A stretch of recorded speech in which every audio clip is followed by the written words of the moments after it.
Hi అండి అందరికీ. ఈరోజైతే మీకు లెగ్ పీస్ ఫ్రై చూపిస్తానండి. యాక్చువల్గా లెగ్ పీస్ చికెన్ పకోడీ లాగా చేస్తే డీప్ ఫ్రై చేయాలి. చాలా మసాలాస్ అవి వేసేస్తూ ఉంటారు, కలర్ వేస్తూ ఉంటారు కదా. డీప్ ఫ్రై అనేది అంత మంచిది కాదు. సో డీప్ ఫ్రై కాకుండా అంతే టేస్టీగా, దానికంటే ఎక్స్ట్రా టేస్టీగా ఉండేటట్టు సింపుల్గా నేను ఒక ఫ్రై చెప్తాను చూడండి. ఫస్ట్ అయితే లెగ్ పీసెస్ని మంచిగా క్లీన్ చేసేసుకొని ఘాట్లు పెట్టేసుకోవాలి.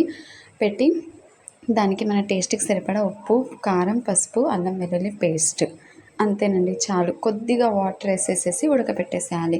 చూసారా, ఉడికిపోయింది కదా. ఇప్పుడు నెక్స్ట్ ఏం చేయాలంటే ఒక పెద్ద వెడల్పాటి కడాయి తీసుకొని 1 టేబుల్ స్పూన్ ఆయిల్ వేసేసుకొని ఒకదాని తర్వాత ఒకటి లెగ్ పీసెస్ చిన్నగా పక్కన పక్కన ఒకదాని మీద ఒకటి కాకుండా పక్క పక్కగా వేసేసేసి మంట అనేది చాలా సిమ్లో పెట్టుకోవాలండి. పెట్టుకొని ఫ్రై చేయాలి. అది కూడా చాలా జాగ్రత్తగా కలపాలి. అట్ల కాడతోనే కలపండి. నేను ఇంత గట్టిగా చెప్తున్నానంటే వేరే స్పూన్ ఏది యూజ్ చేయొద్దు. జస్ట్ అట్ల కాడతోనే కింద నుంచి ఇలా టర్న్ చేస్తూ ఉండండి. అప్పుడు మనకి చాలా మంచి కలర్ వస్తుంది. చూసారా, అట్ల కాడనే యూజ్ చేయండి. ఇంకో స్పూన్ అయితే అస్సలు యూజ్ చేయొద్దు.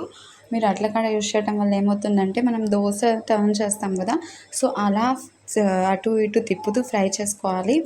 ఏం వేయలేదండి, మనం ఎక్స్ట్రా మసాలాలు దీనిలో ఉప్పు, కారం, పసుపు, అల్లం వెల్లుల్లి పేస్ట్ వేసాం, అంతే. అయిపోయిందండి ఫ్రై. ఎంత మంచి కలర్, ఎంత మంచి టేస్ట్ వచ్చిందో తెలుసా. పైన క్రిస్పీగా, లోపల సాఫ్ట్గా, చాలా బాగుంటుంది. ప్లస్ దించే కొద్దిసేపు ముందైతే కొంచెం కొత్తిమీర, పుదీనా వేసుకోండి. పుదీనా అస్సలు మిస్ అవ్వద్దండి. పుదీనా ఫ్లేవర్ అయితే చాలా బాగుంటుంది. అంతే అండి. చూడండి, అసలు chicken pakodi, chicken leg piece fry ఎట్టుపోతుందో ఇది తింటే, అంత టేస్టీగా ఉంటుంది. ఒకసారి తప్పకుండా ట్రై చేయండి. నచ్చితే ఒక చిన్న లైక్ ఇచ్చి మీకు ఎలా కుదిరిందో నాకు కామెంట్ చేయండి. ఓకే అండి, thank you for watching. Bye, అల్లా హాఫీజ్.